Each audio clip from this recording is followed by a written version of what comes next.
Welcome to the Instinctive Influencers podcast, a show where influence becomes one of your tools for success. Now, here are your hosts, Brian Weber and Ed Haley. Hi, I'm Brian. And I am Ed. And this is the Instinctive Influencers podcast. Well, Ed, here we are, man. We're getting right back at it. That last episode was amazing. You know, we had two of our good friends, and I would also think we've learned a lot from them. We had Quentin Furman on, and we had Rick Williams again, the Bearded Ninja. Also, real quick, Ed, this episode is brought to you for the Bearded Ninja Beard Balm made of snake venom and pomade. So what do you think, buddy? Yeah, that was that episode was really fun to do. Just having two great guys on, two friends, a retiree, a future retiree. Congratulations to Firm. So yeah, it was interesting to do, and then for you to have the opportunity to be in the same room with them and do it, I thought it was a great opportunity. I also thought it was great timing, the way it lined up with Veterans Day. Yeah, exactly. Well, actually, that was your idea, man. So had to go with it. But and also that, I don't know if people have noticed yet, that picture that's there on Facebook with, I had the Bearded Ninja Fan Club T-shirt my wife made for me. So it was pretty cool. But other than that, I really think, Ed, this week's episode, we're diving into this. I think it almost tags along with what we talked about during that one, because really that one is really about giving advice to juniors who are coming up through the ranks to become leaders, and it could be civilian or military or whatever.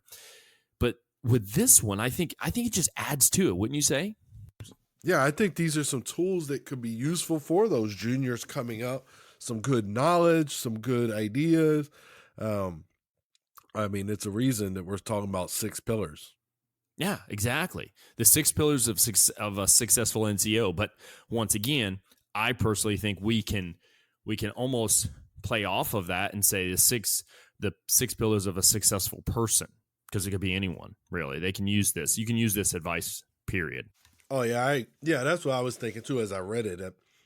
And actually, of all the articles we've done, this was probably the easiest one to take a military article, like the intent of it, and flip it. This is one of the easier ones to do that. It really transitions well to the civilian sector, I think.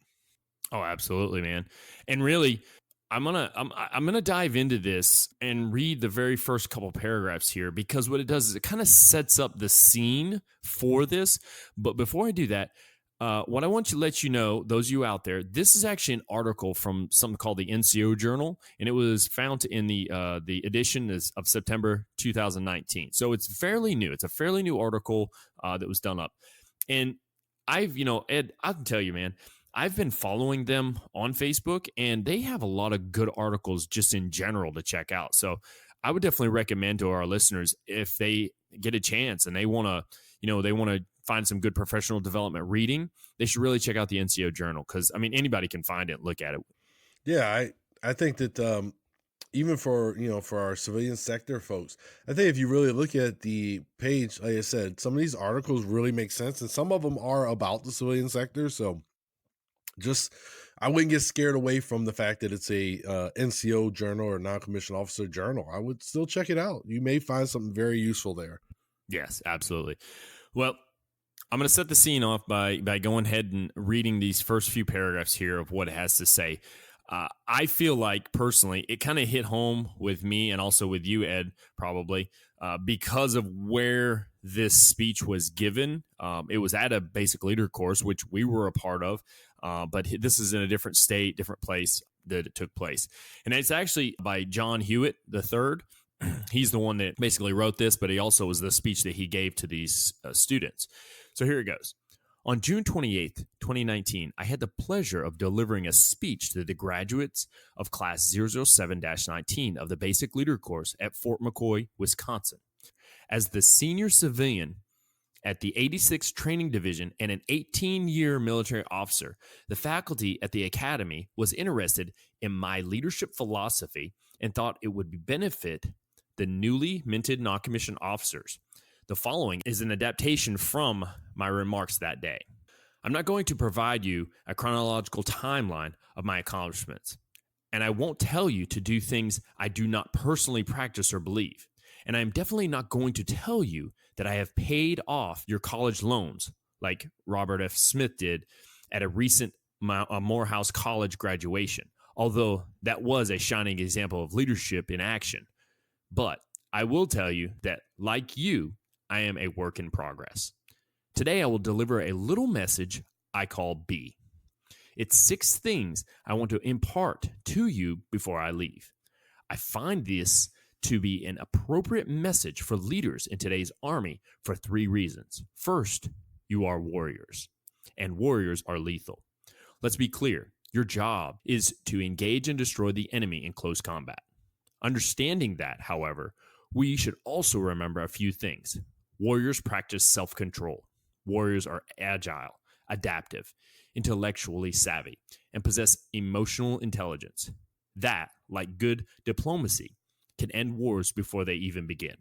Second, these 6 principles complement what you've learned in your basic leader course. Further, these principles transcend your time in uniform. They should have a perpetual place in your life. And lastly, because you are NCOs and NCOs are people of action, each principle is about action. Something you should do, something you should employ, something you should master. So that kind of sets the tone right there, Ed, of this speech that he's given them. And then he goes through and he's going to hit upon each one of these. You want to kind of open us up with his very first B, Ed? Well, I would love to.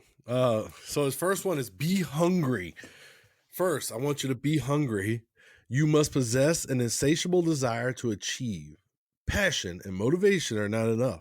You must develop a hunger. The hunger, or this hunger, unlike passion and motivation, will not only propel you forward from goal to goal, success to success, but it will sustain you through life's inevitable setbacks. So when you talk about the be hungry one, so what I like about that is it's, to me, it's kind of means a few things, right? Like, so when you think about being hungry, Brian, I think about, the drive, and I did some additional research on how to maintain that, being hungry, but it's important that you have a drive, because that's, again, drive. Mm-hmm. It's right there. It's what motivates us. Mm-hmm. It's what pushes us. And that hunger for more, whether it be hunger for knowledge and lifelong learning, which can be achieved through what? Reading more. That's one of the great ways, to feed your to get that hunger for knowledge, is to read more. Mm-hmm. If you look, we've talked about several times on the show how well read people like General Jim Mattis were, General Patton, General Eisenhower, and these extensive libraries that these folks had. Well, the reason behind that is because they were hungry for more knowledge. And what reading does is it allows us to experience things that we didn't experience. So I just recently finished General Mattis's book. So I have idea. Yes, excellent book. Excellent book. Not much about being a sec def. It was mostly his time as a leader in the military. But what's great about it is, there was periods of time he talks about where I was also in Iraq at that time, but his experience is different than my experience. And he paints a picture where I can kind of visualize his experience. You know what I mean? So you're not experiencing what they are, but you can kind of get an idea. And that's where that whole reading a lot, helps feed that hunger for knowledge. I mean, so what do you think when we talk about, the hunger, Brian?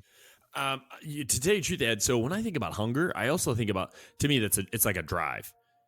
It's finding that drive that connects to why you're doing something, right? So if I'm hungry to, achieve a certain physical feat, or if I'm hungry to learn how to do a certain anything, what I would definitely say though is you have to have a reason why you're hungry. So there has to be like that drive, or that there's something there that it's igniting that fire to be hungry. Because yeah, you could work towards something, but if you really don't want it, which means you're hungry, then it's probably not going to be as passionate. That's kind of my take on it. Yeah, I agree, Brian. Like, I think hunger is, again, we're only on number one. So can it be the key thing of this whole article? It could be, depending on who you are.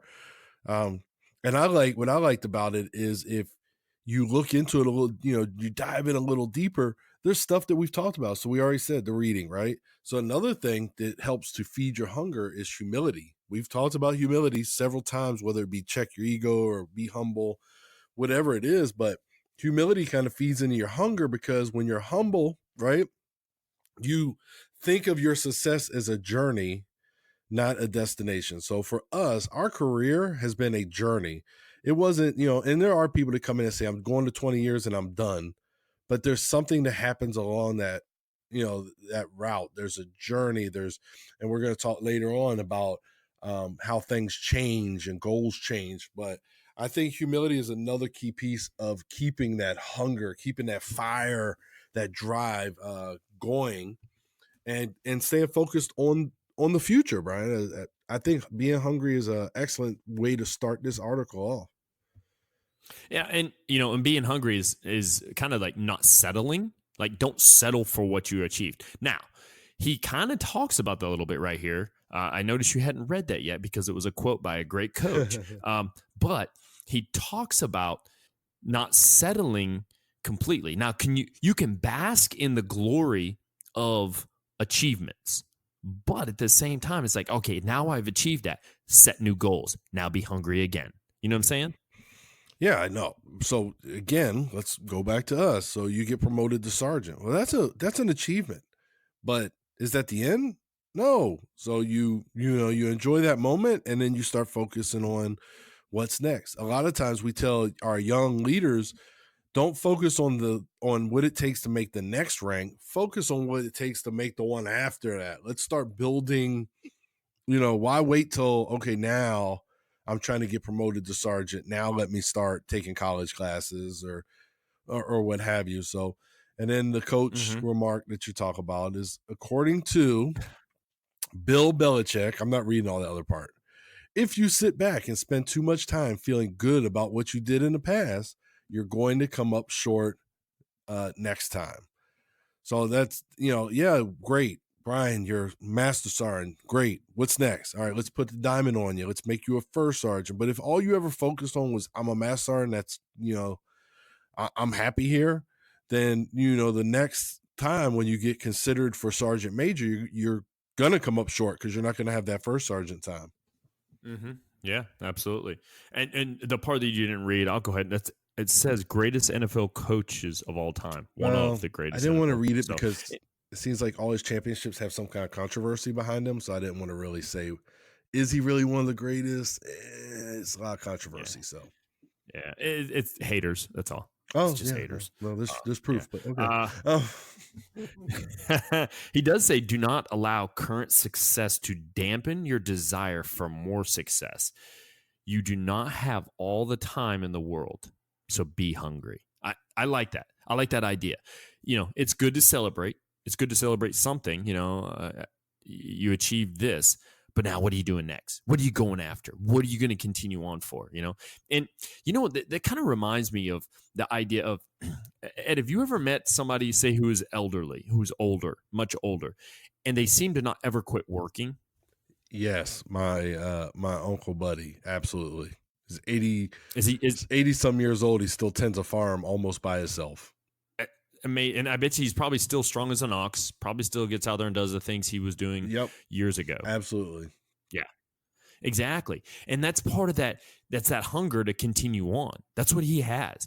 And there's been plenty of studies that have shown when you slow down and you stop doing things, your body starts its whole, I guess you call it, decaying process of it doesn't perform like it used to. Now, I can tell you, my father-in-law, his mother, Daisy, she still works at the hospital there in Dixon. And she's almost in her 90s now. And when I say she gets after it every single day, like she basically tidies up all the rooms and whatnot throughout the hospital. She overworks all the kids that are like a third her age, not even a third of her age. And she outdoes them. And they're more clean then those kids make it. So I find that I revel in that a little bit. I like that idea, man. It's because that shows a hunger to always want to achieve the best you can, no matter what. You know what I mean? Yeah, you just made me think. My aunt works for the school board still, like works in the school system, in the lunchroom. But she says that she's told me before where somebody has asked her to like, hey, can you just slow down a little bit? You're making the rest of us look bad. So Yeah. that's kind of funny when you said that. Yeah. But I mean, and you can look at that example though. I mean, that to me is a shining example of people who are still getting after it, that are hungry in life. That's how I feel, man. So, all right. Hey, the very next one, man, be hard. When you pursue achievement and success, you will encounter trials and tribulations. That is why I want you to be hard. I am not talking about being stubborn, mean, smug, or apathetic. When I say hard, I'm referring to resilience. Hard people can be counted on, especially when situations are tough. Hard men and women make sound decisions under fire.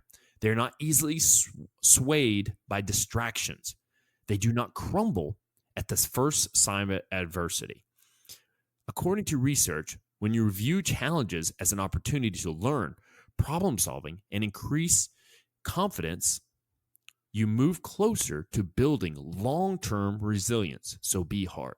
When he talks about that, Ed, I want to go to a personal thing with you, man, because it makes me think of you in a situation you were in when it talks about resilience. And I want to talk about physical resilience. When we actually, I would definitely say we had a moment when we first got to the academy together and we were going through, and you got injured. And I think that was kind of like that was the snowball effect right there of our relationship, because it built upon that. But I don't want to focus on that. I want to focus on after that injury, how your resilience kept you driving to push forward. I mean, that to me, I thought that was quite a feat. Not only were you hungry, you're like, no, I'm not going to just settle. But I mean, you could have at some point said, you know what, this injury has just done too much for me. I'm going to retire. But you didn't. You were resilient with it. Can you tell us, I mean, what made you want to continue on after that? Like, I mean, that was like a really, really bad injury. So, and people have said this before, and I'm like, well, it wasn't that big a deal. But the biggest thing was I wasn't done being a soldier yet. So I had to look at what it took to prolong my career. What was it going to take to get back to where I was? And I mean, I never will be the same as I was, because I'll never run again and, some other stuff. But I just kept pushing. I remember teaching, I still was teaching on a scooter in the classroom, which was unique, but I wanted to get into the classroom. I didn't want to sit on somebody's duty desk and not contribute to the team. You know what I mean? Mm-hmm. So for me, the whole factor there was I wasn't ready to give up on the military. I didn't want to quit, and change is something that happens, and I just had to bounce off of it and find my next path and keep pushing forward. And I'm glad I did, because now I'm going to be promoted twice since that time. So that'll be well worth what I went through. No, absolutely. And that's why, like, when I think of that whole situation, and how you I mean, it was a debilitating, because basically it was like taking your whole leg away for, and then you got stuck on a scooter for a while, which was kind of cool, because then you had that little basket and people would put stuff in it. Well, and I couldn't drive, you know what I mean? Like, people had to come pick me up, and it was terrible, but yeah. But I'm saying though, like, that situation, even though you had to go through all those little different trials and, tribulations in a sense, you still continued on. And like you said, you got promoted twice since then, not just once, but twice.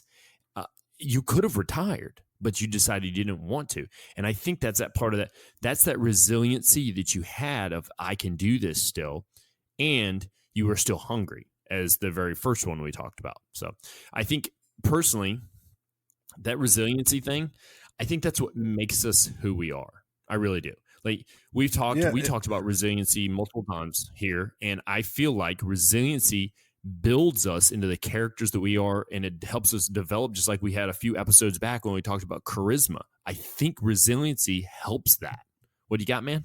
yeah, I agree. So here's the funny thing too, Brian. So this is another reason when I went through that one, my wife was never gonna let me quit. That just wasn't gonna happen. That's just who she is as a person and as my biggest supporter. But so oddly enough, I come back from surgery, and they sent me to the Master Resilience Trainer course.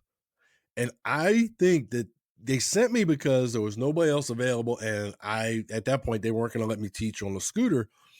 And I think that sending me to that course was a game changer, because I went into the Master Resilience course, right? And we talk, Be Hard is about, we talk about right here in the article about being resilient.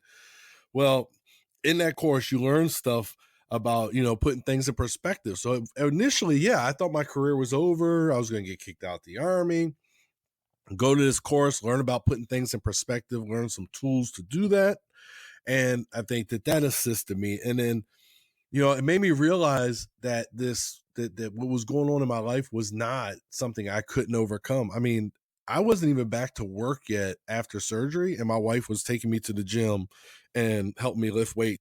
She would actually load the bar for me, and then I would lift, or I would put a 45-pound plate on my scooter and I would kick it over and lift weight, load it myself.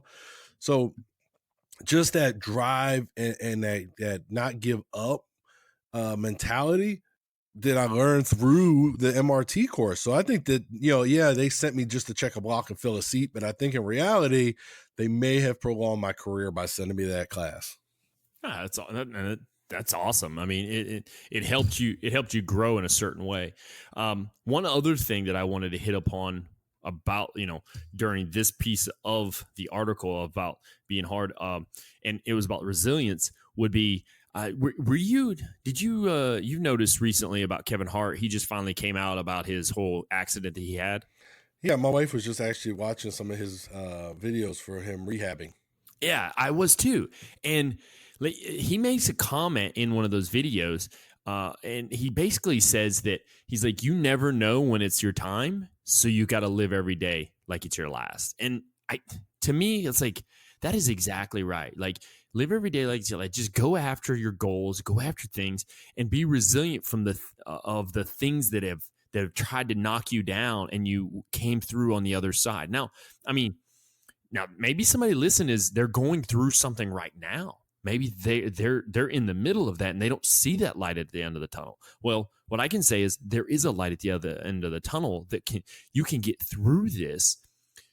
Dig down deep, do some work, put it in, ask for help if you need it, and make your way through. And then you're going to look back upon this, and it's going to make you a tougher, stronger person. That's just how I see it. And that's kind of how I felt after watching and looking at the different things with Kevin Hart. Because, I mean, he really he has a big old giant scars down the middle of his back where it fractured a bunch of his vertebrae and stuff. I mean, now he's dedicated to come back harder and stronger than when he was before. And he was quite the worker before he got injured. So what else you got to say, man? Yeah, and so I would encourage you, if you want to know a little bit more about Kevin Hart and his work ethic, read his book that he came out with. I cannot off the top of my head remember the title, but I did read his book, and I'm pretty sure it's maybe some profanity in this title, but you can see his drive in it. This guy was driving hours to go to comedy clubs before he made it. He was, broke. He was writing checks that he did not have money in the account to cover in order to get to these appearances. So if you want to talk about drive, and since you brought up Kevin Hart, his book absolutely illustrates his real drive and his determination. And then when you read his book, you'll be like, now it makes sense why he's saying the things he is as he goes through this and tries to come back from those injuries. It'll make a complete sense to you if you read his book. I'll make sure I add that to the show notes, Ed. I appreciate that, man. All right, you want to bring us into the very next one? The next one is be helpful. As you chase life's challenges, you will encounter tough times, and you will not be the only one. Remember, others struggle also, which is why you should be helpful. According to Merriam-Webster, helpfulness is being of service or assistance. Helpfulness enables you to build connections with others. Ooh, I like that. Especially with those you lead currently, as well as those you will lead in the future. It requires you to check your ego, which improves communication and collaboration, ultimately improving organizational outcomes.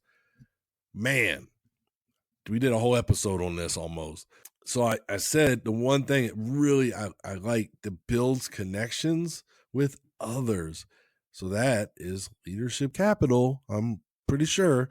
But that does, when you help somebody, you're building a bond with that person. When they help you, it's the same thing.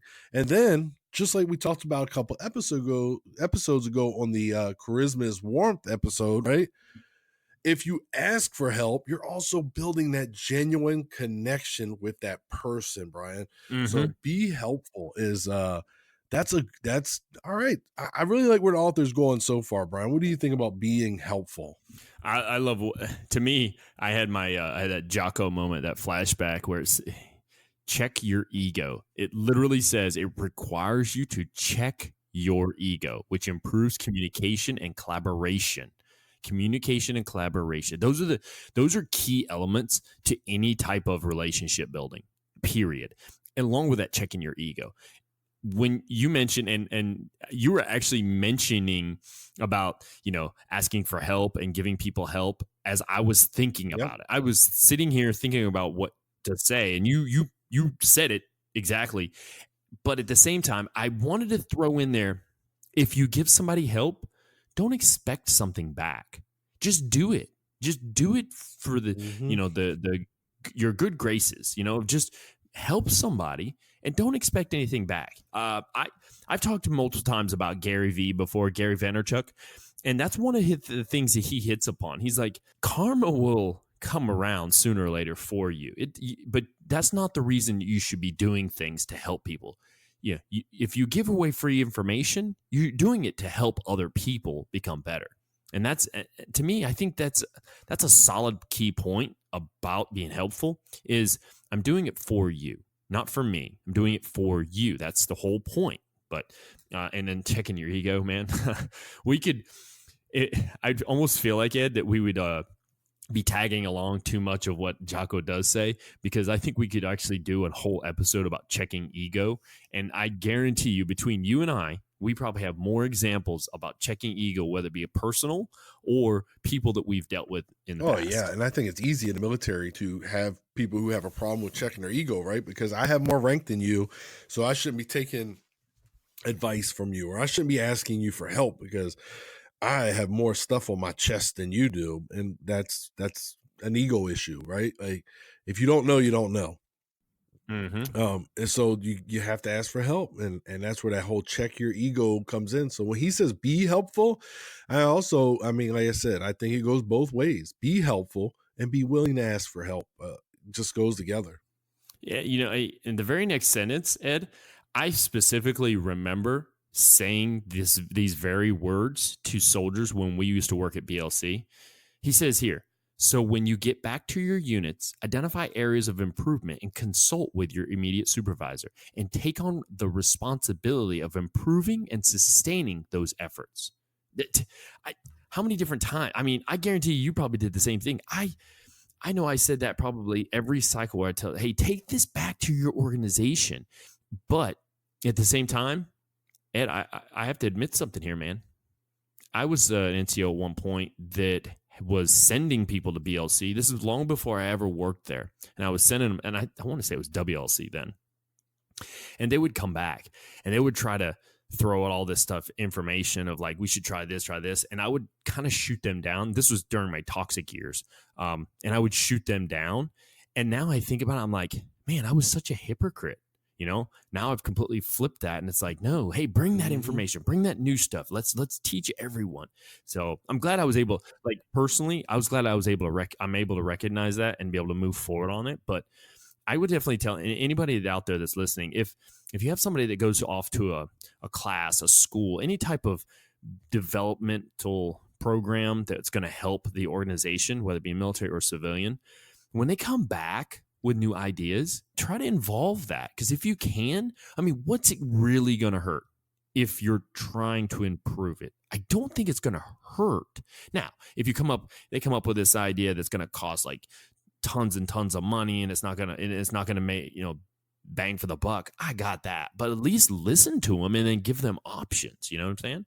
So the problem is for, and I'm not saying with your scenario when you were that young toxic leader, still learning to develop, but a lot of times it's an ego thing. It goes back to what I said. Like, I got more rank on my chest. I know you just came from the schoolhouse, but get out of here. We ain't doing that. You know what I mean? Like, I didn't check my ego.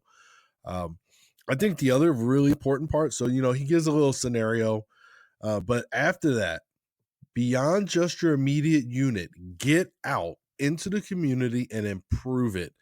You or your entire unit can partner up with local organizations and clean a street, help the elderly with chores like yard work or groceries, build a home for a veteran, or hand out food to families in need.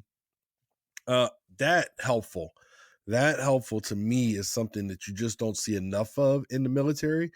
And at the end of the day, and it goes later on in that paragraph, he even says, you're going to promote a positive Army reputation when you do these type of things. So there's great groups like Team Rubicon and Team RWB. And I mean, most military bases, there's some kind of a veterans home nearby. And these are places you can go. The first time I did it was at Fort Campbell. My wife and I, we went and we delivered stockings at the Veteran Hospital in Nashville. And it was one of the greatest experiences I've ever had. Like, it was just an amazing, an amazing time. The veterans, you bring them their stockings. Some of them had some jokes. So it was enjoyable for me as much as it was for them, but you were helping your community out. More recently, so, military history buff, they were bringing some guys in on a Band of Brothers tour, some World War II veterans, and they were coming into the Frankfurt airport, and they were going to go to Bastogne, to the Battle of the Bulge site, and all they wanted was some people to come up and help with their baggage, get it on the bus, right? I mean, we're talking an hour, depending on traffic, hour to an hour and a half ride, and I jumped on it. I said, yeah, because that connects that older generation with us, the newer generation, for one thing. And what did it hurt me to go up there and load some bags? Okay, so it cost me 3 hours of my day. Big deal, you know what I mean, for the greater good. But those old veterans they remember that. They remember the active duty soldiers coming up and talking to them. They remember us loading their bags and those things. So I think it's important for us to be involved in our community, not just the military, but in the civilian world. Like, get outside your own four walls and have an impact. I think that, to me, that would be a very important thing. Oh yeah, definitely. And Ed, while you were talking, it just, my brain started clicking, and I started thinking about different stuff that our listeners could go and do to be a part of the community. Here's just a few to name off. So Habitat for Humanity, that's a great program. I've built a couple houses with that. I loved it. Go and volunteer time at the Veterans Home. We were just joking about some stuff that we saw on Facebook from a guy named Shumney, and great dude. But he goes and volunteers at the Veterans Home. I know he does, because he does the Christmas decorations each year, I want to say. Food kitchens, just to go and help either make food or serve food to those in need. Christmas Angel Program. If you're not familiar with like a Christmas Angel Program, this is like, for instance, if you go to a mall or a large shopping area, and they have these little pictures of kids and ages and all this stuff and the things that they like, you can take that and then you can go buy them something, and then you put that tag on the presents that you bought, and you give it back to that program, and then that organization makes sure those children receive those presents. I mean, that's just something that's nice, and I mean, obviously requires money. Soldiers Angels program. I can tell you that my organization we were benefactors from that where people sign up online to give or to buy stuff for soldiers who are deployed. It could be snacks, foods, flashlights. I mean, battery. I mean, there's certain things that a soldier may need. And, and I had some really good sponsors for my group of people last time I was in Afghanistan. And she sent some just unbelievable gifts, and I would just spread it out to all the soldiers, and they loved it. It was awesome. Another one, and this is something that you kind of did, Ed, reading to children programs where y'all did the bicycling, and then you gave the books to the kids and you got to read to the kids. To me, that's really important. I mean, what's a $5 book and then give it to a child, or you just read it to the child and then give it to them? They're going to remember that. I know they will. And then here's another really good one that I think benefits children and adults, really, is the Big Brother, Big Sisters type programs where you get to, kind of like be a big brother for a kid or a big sister, either one. To me, those are key areas that people can volunteer their time and they can help out in the community, just like it says right there. So I remember when I worked with the Bearded Ninja, he does a lot of stuff in the community, clothing, and I think he does some food stuff, collection stuff, and delivers meals. And so what's awesome about that is, though, so he got his daughter involved, his son, I'm sure, was involved. His son was already out the house by the time we met the Bearded Ninja, but I'm sure he was involved. So now you're showing them as the parent, you're showing your children that it's okay to be involved in the community and to help others, and we're making better human beings out of that. So I think, again, get involved in your community, do something for the community, and I think the impact will be great, and I think you'll really appreciate it. The other thing you talked about when we're deployed and we get those packages. So for those who do that don't know, the soldiers look forward to that. They love when they get those packages, because it's the great thing about those is it's more of a surprise. So when my wife sends me a box, I know what's in it. Sometimes my wife will try not to tell me just to surprise me, but when you get a random box, because there's organizations where you can sign up your whole squad, section, platoon, whatever.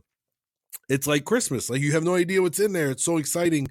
And when those soldiers are out there and they're going outside and they're doing convoys and they're doing all this stuff, those moments, that adrenaline, that feeling, euphoric feeling that they get when they get that box, I can tell you, even though you don't get to see it, for those that contribute to that, it is an awesome thing. So greatly appreciated. I also got a set of golf clubs sent to me from one of those organizations one time. So that was pretty cool. I left them downrange, so I left them in Iraq for the next unit. But so being helpful, I think, is really a crucial component of these 6 pillars. This is, like, to me, I think being helpful has to be near the middle of these 6 pillars somewhere. It's like, great. Oh, yeah. I think it helps build upon the character that you are when you're helpful. And I don't know, even if it's just something small too, like just small things like holding the door open for somebody who's coming behind you, just and waiting because their hands are full. And, those little tiny things, those things actually build up to be great things. So let's move forward. We're going to move now to being hopeful. Next, I want you to be hopeful. Hope never replaces planning, but it's also not a liability. According to Scott Kaufman, the scientific director of the Imagination Institute of the University of Pennsylvania, having goals is not enough. One has to keep getting closer to those goals amidst all the inevitable twists and turns of life. Hope allows people to approach problems with a mindset and strategy set suitable to success, thereby increasing the chances they will actually accomplish their goals. Ed, when I think of that, man, I think of when you build a plan, it needs to work, yes, or you want it to work, yes. But if you're not hopeful that what your capabilities are and everything that you put into it are going to be successful, sometimes you're kind of setting yourself up for failure already because you're not hopeful in who you are and what it is that you're trying to accomplish. I feel that having a hope in self is probably one of the key elements to this of being successful. And then here he talks a little bit more. Life is full of challenges and difficulties. Talent and skill are not enough to achieve your goals and dreams. He he says it right there. Talent and skill is not enough. There has to be a little bit more to help get you over that top, is what he's saying. You must also possess the will to achieve those goals, especially when life gets tough. Now, I think that falls back on that whole resiliency. So your resiliency builds upon your hope to get things done. Yeah. Hope is what keeps you focused, determined, and positive.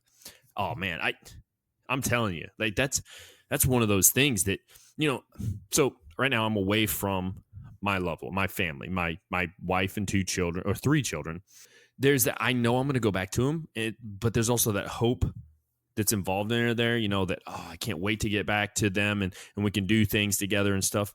Like that's the stuff that kind of like keeps the drive going. You know what I mean? Oh, we're back to drive. I like it. Yeah, no, that last sentence is, for me, it was something that really stood out. The whole hope is what keeps you focused, determined, and positive. Because again, not to harp on when we're deployed, but when we're deployed, that hope is what keeps you going. Hope is what gets you through each and every day of a deployment. At least for me, that's how I think. I think that that's what gets you to where you want to be at the end. And I think it's very, very important. So that sentence is pretty, that's a pretty awesome sentence. Yeah. I feel the same way you do, man. Like those, that time period when we're away, especially on those tours where we have to go off by ourselves, those hope is what keeps the dreams alive.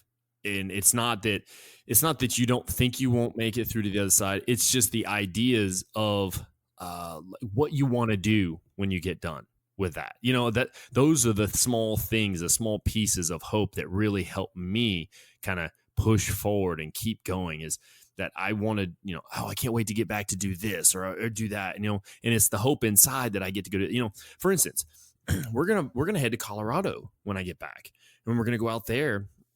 And I've got people that are out there that they're on Facebook, they're friends of mine and whatnot, and they're going to be in the same unit as me. And they've been climbing this, they call it it's some type of stairway up the mountains, but they call it like Stairway to Heaven or something like that. And like, I'm hopeful to get the chance to go do that because it just looks really cool. It looks like a cool physical event that me and my wife and kids can go do. But it's just one of those things that you look forward to. Now, I also know that I'm not going to get straight there because the elevation change is going to be crazy, that I'm not going to get straight there and I'm going to be able to do all the things that I can do now. But I'm hopeful that I'm going to achieve that physical ability over enough time. So right here, he says, consider this on your path to hopefulness. Set your expectations. The way we expect the world to be changes how we see it. If you think things will be tough, they will be. If you think today is your day, it will be. It is in your mind. You can change your life at any time, irrespective of your circumstances. Be inspired and be hopeful. And to me, I do believe in that. I think that's Ed, I don't know if you've ever done it really much, like positive words of affirmation to self. I find that those things, they help. Like, for instance, if I'm in the gym and I'm trying to do something, I have to tell myself, I can lift this, or I can do that, or I can run that fast. Because if I doubt myself, I'm probably not going to do it, and I'm going to want to quit. You felt like that way before, haven't you? Yeah, and I think your example is great for the gym as well. Even as far as getting there, sometimes like if you go in, I know I've done this. I've gone in, I'm like, oh man, this is gonna be a long workout, or you're really not feeling it that day. Yeah. But you convince yourself that you're not feeling it, and then you go to lift weights and you're not lifting the weight you normally would lift, and your performance is poor. But you did that. You did that mentally before you even got started. That's why it's important to visualize a great workout, visualize great lifts, whatever. But yeah, you set yourself up by your lack of hope coming into the gym. So I think that your gym reference was a pretty good example of that. Actually, it's funny you said that too, Ed, and you mentioned that just last week. It wasn't last week before last. And I was just like in this slum one day. I showed up and I was just like, man, I just don't feel like doing this. And then I like, it's almost like it was a split moment of judgment that I decided, what am I telling myself? I'm here for a reason. I need to be doing something. So I pulled one of the rowers down and I just started rowing, and I just kept going and kept going. And then I realized after I was at 5,000 meters, and I was like, wow, I didn't know I was going to do that today. And I just happened to do it because I told myself, hey, no, you're not quitting. So, all right, you ready to move on, brother? Yeah. What we got next, Brian? I think we got it. Oh, this is one we've talked about before. Oh, yeah. And this falls into the ego. Be humble. As a leader, you should recognize that you do not know everything. This is the first step to humility. Humility is not about being passive, submissive, weak, or insecure. According to Dr. Carl Albrecht, humility involves an experience of growth in which you no longer need to put yourself above others. Everyone is a peer, from the most important person to the least. Think about the great leaders of all time. Most of them suffered ego-bruising losses or failures that reoriented them or improved qualities and focus on others. Humility and learning go hand in hand. According to Forbes Coaching Council, humility allows you to magnify your strengths, connect with others, increase your curiosity, handle change in the unknown, break down barriers in your team or squads, platoons, companies, etc., see beyond yourself, explore opportunities, and earn admiration and respect. This is pretty big because he's absolutely right. You think about it, great leaders, I mean, throughout history, great leaders have had those big losses that kind of, either, some of them have changed the course of history. You think about a guy like a Napoleon, he gets his tail kicked and then he really never reaches that same level. You think about my guy, the great General Patton. So what happens to him? Well, on D-Day, he gets to command a balloon army as a distraction and does not get to participate in the events of D-Day. That is just an ego-bruising thing for him. He goes on, though, and still has some successful campaigns. He gets a little bit better about controlling himself, not really-ish. But when you talk about these great leaders, they have had those big moments like that, Brian, and they've had to humble themselves, For me, I can tell you, I'm going to be taking the Army combat fitness test this week, and I would almost be certain I'm going to be humbled by it. And that's fine. That's fine, because all that's going to do is give me that drive and determination to work harder at it so that when we take it again, I do better. But I truly believe this week I'm going to get humbled by that new fitness test. Oh, man, I think you'll do fine. You're strong as an ox, man. You're going to do fine with it, I promise. Hey, I want to hit back upon what you'd read there in the first sentence, and it's kind of a mindset that I've kind of swayed myself towards and started thinking things this way.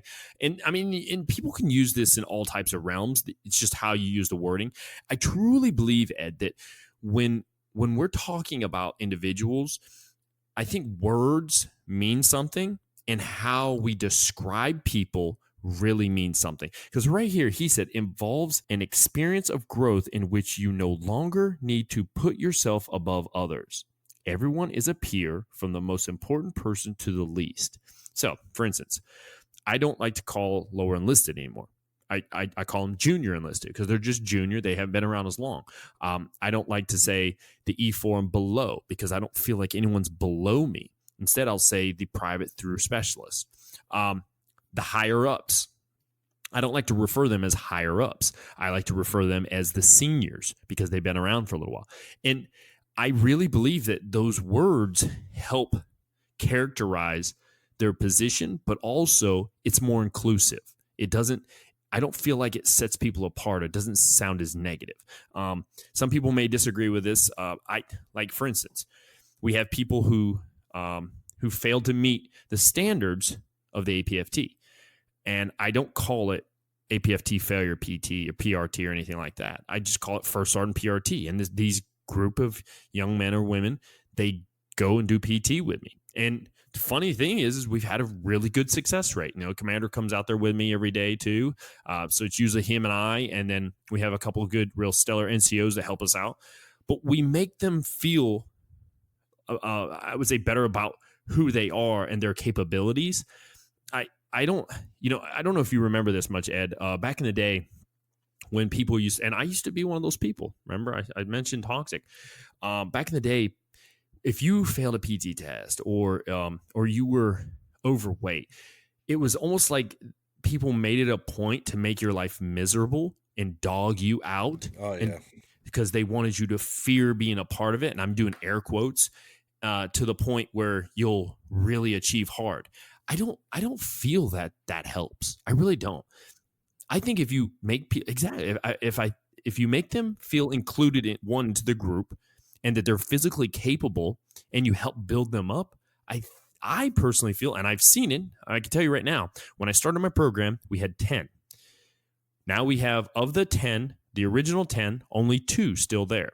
One of them, who just took a PT test a couple days ago, the only thing that individual missed was by 1 sit-up. Previously, that person was failing their run by over 3 minutes and their sit-ups by over 15. The only thing that, and this is a build-up phase that we've been doing. We had like 4 or 5 people that had failed since that initial group. And of that, only one of them is still on the program. I mean, it's just, I personally feel like it's how you word things and how you treat people. And that's that whole being humble part. You have anything to add to that, man? Yeah, so it's interesting when you talk about the that part of the quote where he talks about everybody's your peer, because what that does is it's like a check and balance, right? So humility is the ability to keep power in check, is what it does, basically. So that's interesting. The other thing is you're talking about the physical training for those that don't meet the standard. So in our unit, they call it Spartan PT or Spartan physical training, because that's our unit, is the Spartans. Well, I'm a history major, and actually Spartans are one of my favorite areas. So I was like, oh, I want to do that. And they're like, no, that's for people who are struggling with the Army physical fitness test. Oh yeah, no, I don't want to do that. Never mind. I just wanted to do it because the name was cool for it. But it doesn't belittle the people who are involved in that program. It doesn't make them, when you say reconditioning PT or remedial PT or special population PT, those things are kind of demeaning. You know what I mean? Like, they're not really. So this is just named after the company. It's a Spartan PT. Like, and it's not a huge deal. Like, when they put it out, they say, hey, 1,500, those who are conducting Spartan PT will meet at this location. That's it. I do remember early in my career as a young, specialist and private first class, that they made that a thing. Like, you were embarrassed. You didn't want to do it because it was embarrassing.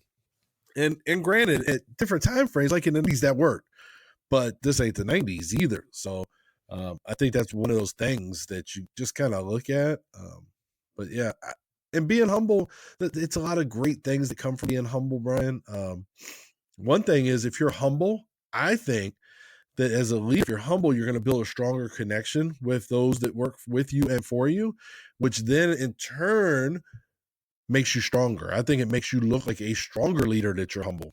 You know what I mean? Like, I would rather Brian who's humble than Brian who beats his chest and says, I know it all. Yeah.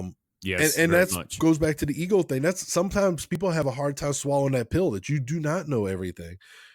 As my MOS 92 Alpha, at one point in my career, I thought I was the end all be all. I was, I had a WWE championship belt that said 92 Alpha on it. And, my colonel said, what's with the belt? And I said, I'm the best. I said, sir, I'm the best 92 Alpha on this installation. But was I? So for the level I was at, maybe not, right? I don't know. I don't know every 92 Alpha on the installation, but I didn't know the warehouse. So that means that's the biggest part of our job. So that means I can't do that. So that means I didn't know that. I didn't know support operations. So that means I couldn't be the best 92 Alpha, because those are 2 big areas for me as a senior. So as an E4, maybe, but did I really? So, I think you learn humbleness over time and space too. I think you realize what it is. I think when I was younger, I really wanted to be the best of the best. And, you appreciate people who think you're the best. Oh, he's the best this or best at. But as time and space goes and you get older, you're like, that's not that important to me. I'd rather hear that my soldier is the best 92 alpha. So, I mean, that's just me and my 2 cents, but I think there's more pride for me as a leader knowing my soldier is one of the best than me. And then I'm going to still tell that soldier, listen, calm down. You calm down. You're not the best. There's somebody somewhere that's better. It's just a fact of life, coming here to where I am now, it was a humbling experience because there's a lot I didn't know that I got here, and now I know I didn't know, but now I know. Sounds like that stuff Mr. Williams used to teach. Mr. Williams just teach us. I was unaware of what I didn't know, but now I'm learning, and now I'm changing jobs to another section. So here I am again. I know I don't know that job, but I'm gonna know it. So you just got. I think humble is huge. And then, some of it comes from, if you play competitive sports, I think you struggle with being humble, right? Because we're taught you got to be the best thing on the basketball court. That's just what it is. So some of that is stuff that we've learned as kids.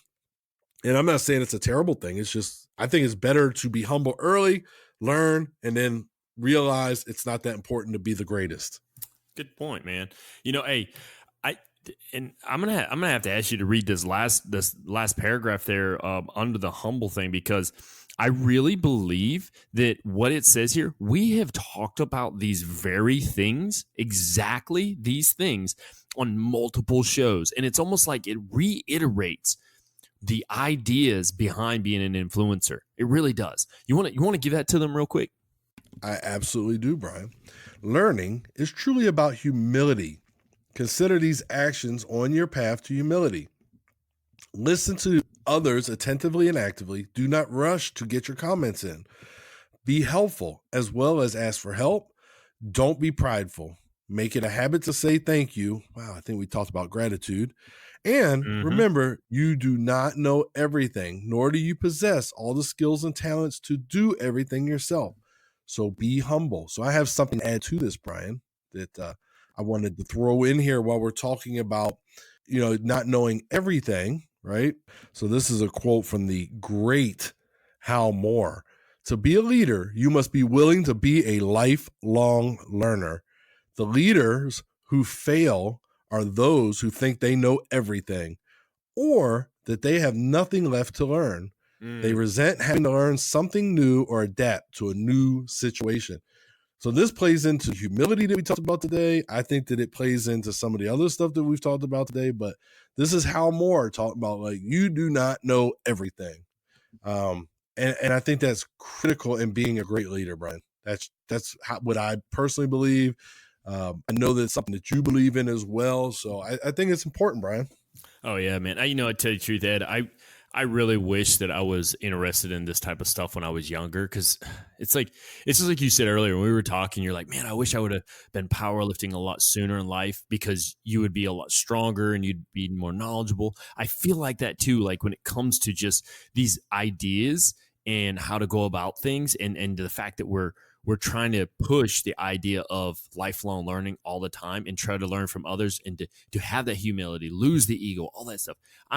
If I would have known that, I don't know, 10, 15, maybe 20 years ago, I couldn't imagine where I'd be right now, man? Yeah, no, I agree, Brian. I really think that would have been amazing. I mean, the leader that I think we avoid our toxic years, which maybe being a little bit toxic is part of our growth process. Maybe it's a natural progression for most leaders. That would have been a good question for last episode to ask them if they thought that.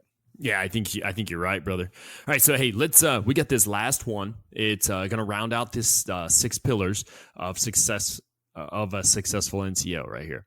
And it could be of a successful person. We're not going to just say NCOs, but this last one, I feel very strongly about this. I actually have something I used to tell people all the time, and I'm still in the idea of writing a book about it. In a sense, this says be accountable. I have this idea of accountability, of responsibility. To me, like how key that is. But let me read this, and then I'll explain my accountability or responsibility idea. Merriam-Webster defines accountability as an obligation or willingness to accept responsibility or to account for one's actions. Being accountable and reliable is the backbone of an NCO. And the NCO is the backbone of the Army. An NCO's dependability, especially under stress and impossible odds, is what makes the United States Army a lethal fighting force. So go forth, build your foundation of leadership upon these 6 pillars, and do good in this world. Go be warriors. So I love the way he ended that. And accountability, responsibility. Mm-hmm.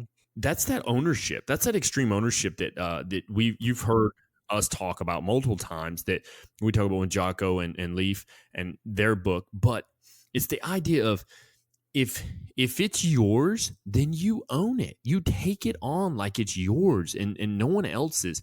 And if something goes wrong, you own it. You don't say, oh, well, we could have got this done if only such and such did this. I was just talking to somebody the other day, and I felt like it was like excuse after excuse after excuse. And I told this kid, I said, I looked her right in the face and I said, stop making excuses. I said, you don't hear yourself, but you're blaming everything and everybody else around you right now. You have no idea how to own this. And we kept talking and stuff and whatnot. I still have a hard time believing that he actually understood. I think he was just starting to agree with me because he didn't want to talk to me anymore. Because sometimes that's what happens. But I was trying to teach him about accountability of your responsibilities. You control 100% of the things you control. No one else controls them. You're responsible for 100% of the things that you're responsible for. No one else. And if you understand that part, then you can move on. I was talking to another senior NCO the other day, and he was making a comment about a particular individual, and he was like, I just don't understand. I don't see why this person is doing this, or why he's incapable of seeing this. And I looked at him. I said, I said, I wish I knew what to do. And I said it kind of rhetorically because I knew what to do.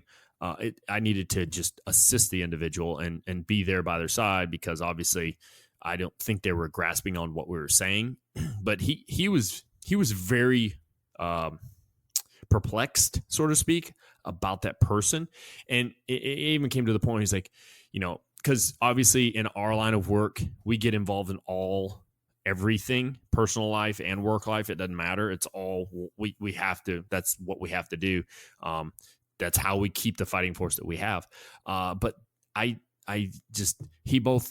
him and I, we were both really concerned at the time, because we felt bad for the family at the time because of choices that were made. I'm not going to go through the story, but at the end of the day, this individual really wasn't making the right choices and being accountable for his responsibilities. Hopefully we move forward from this and everything will work out, but well, who knows? We'll see. So what are your thoughts about that being accountable, Ed? Well, it's funny because, one, I have a pitch for you to talk about after this about a future episode. But so again, the great Hal Moore, right? The great Hal Moore once said, if you want to be a better leader, don't start by trying to lead other people. The first person you have to lead in discipline is yourself. Yes. And I think that goes to your story. I think that goes to the whole being accountability. Before I can lead somebody else, I have to lead and discipline myself first. And then when I was bringing up young leaders, my first thing to them was make a decision, but be willing to accept the consequences of those decisions. Don't try to pass the blame, and that was something that I learned from my leaders, Sergeant Leon and Sergeant Ramirez and Sergeant Hammond. All those guys taught me that make a decision. Don't stand around and waste the soldier's time. Say, hey, go home. And if it doesn't work out, be willing to accept the consequences that you made that kind of a decision, and be accountable for what your actions are. So those were leadership lessons that I learned early, and I'm glad that those 3 gentlemen particularly that I just mentioned taught me those lessons. I think that's very important. But yeah, you got to start with self, and then we can lead everybody else, Brian. Ed, I was thinking about this as we went through this. It seemed to be 6 areas, right? So we went over all these. It was be hungry, be hard, be helpful, be hopeful, be humble, and then be accountable. But I think the one that I felt like was missing was be curious. I personally think being curious enables a lot of this, right? If I'm curious, it's going to allow me to have that hunger because I'm curious about that. So I'm going to have a hunger towards that. If I'm curious of if I do something for someone, then that allows me to be helpful for that person, right? Let's see here. Be hard. If I'm curious about offering up my lessons learned with someone, it helps me be hard, resilient wise, or hopeful, be humble. I mean, you can throw it anywhere, but I really think like that whole be curious might fit into this, and basically that would be a seventh pillar. Brian, I don't completely disagree with that at all. I think that I could see, I'm sure, I'm be honest with you, I think these are like a baseline 6 that he's providing, because I think there's some other ones that maybe are out there that, you could add to this, but I think this is like, so if you see something like, like the Pantheon in Rome, maybe there's only 6 pillars in front of our Pantheon. These are the be curious might be the pillar around the corner as we, go back. So I can see where it would fit in though, for sure. Well, you know what, Ed? I think that leads me into a task. I really do. Because what? Yeah, I really do. Because this is the way I'm thinking about it, man. There's probably there are people out there that listen to this, and I'll guarantee they're successful at something somewhere down the line. So I want to see what people have to say. What's another B that you could be to help you become a successful person? Episode 49. The task is give us a skill or something that'll help others be successful. What can you add to the end of B to help others? What do you think, man? Oh, wow. I mean, you could dig deep in there. I think that his 6 are good. I think be curious is good. Let me just think real quick. I think be creative. Ooh. But I think be creative can go into some of these other ones, because I think leadership, man, at least over my career, I've find it being creative sometimes to come to solutions. I think it's been crucial over the course of my career at times. You face this thing and you think it's some insurmountable thing, and then you come up with a creative solution to it. So I like be creative. Nice, man. So we're going to go with my be curious and your be creative. I want to hear what you, the audience, have. So here's the question. What can others be to help them be successful? With that, we are coming up to the end of this show, Ed, but the cool thing is the very next episode, number 50. Like, this is a mile marker for us, man. Like, this is a big thing. We're not even at a year yet either. That's what's crazy is we're hitting 50, and it's because we threw a few episodes in the beginning of the year when we started this little journey together. But I mean 50, man. Makes me feel old now. But yeah, hey, we're halfway to a century. Exactly, and I can't wait. But with that's the next episode. We've got some Q&A. We got some emails and text messages we want to share with the audience that we've received. I've got a couple. I don't know how many you have, Ed, but we're gonna go over a few things. But I mean, really, it's just gonna be a fun show where we kind of just jibber jabber back and forth. It may be long, it may not. Who knows? But with that, I don't have much more for the audience other than to tell them that 101 Influence at Facebook, Instagram, Twitter, you name it, you find us. Just put it in the search bar. There we are, man. Join our groups and follow us and let us know what you think. Ed, what do you got for the audience, bud? Yeah. So the only thing I owed the audience and you, Brian, is the Kevin Hart book is actually, I can't make this up, life lessons. So it's not the profanity. It's good though. I promise it's a great story, especially if you enjoy Kevin Hart and his humor. But yeah, good book. We don't get kickback off of it. Nah. Other than that, Brian, I enjoyed this episode. This is one of our shorter episodes too, but it was very good. Lots of great discussion, and who knows what's next. Exactly. And I don't want to take any of the credit for the material here. We actually pulled this, like I said earlier, we got this from it's an article from the NCO Journal. Ed actually found it. Then he told me about it. So I read it.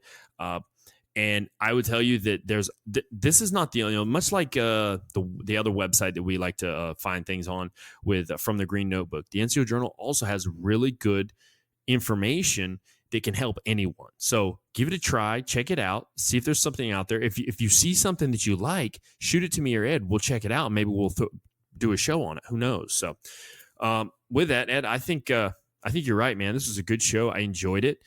I enjoyed the banter back and forth about certain areas and how we were able to retrospectively look back at our own lives and kind of attach it to the different things. And I think the audience could do the same thing. They could actually look at it and be like, wow, yeah, I remember this, or I remember how I could have done this. So, but we'd love to hear back from everyone. Ed, do you have anything else before we go? No, Brian, it's been great. I look forward to the next episode, which is our Q&A episode. This should be fun times. Good times, number 50. With that, I am Brian. And I am Ed. And this has been the Instinctive Influencers podcast. We thank you so much for listening. Have a great day.